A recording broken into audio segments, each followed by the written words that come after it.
let's launch the email signature template editor. You haven't created any signature yet, so the editor opens with the template library.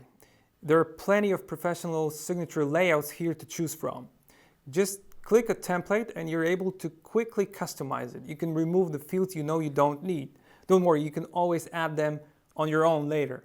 Click Open to load the template into the editor. You can now personalize the signature some more. The editor is very easy to use and does not require any HTML skills, which means you don't have to be an IT person to handle it. And if you are one, you can delegate the design to non-IT people.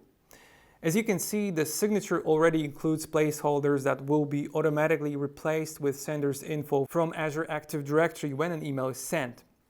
You can, for example, add a quick meeting link here at the bottom that will automatically launch a Teams meeting with the email sender. Let's just add some label and voila! You can also remove the banner at the bottom to make the signature smaller.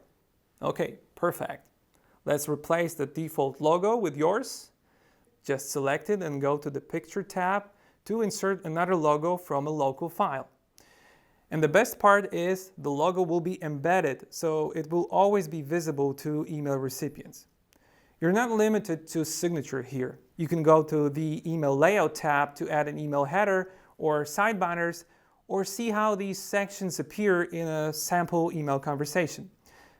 But let's keep just the signature now. You can preview the signature to see what it looks like for yourself, or you can select other users to see their contact details. If you think it's ready, go ahead and apply it to your rule.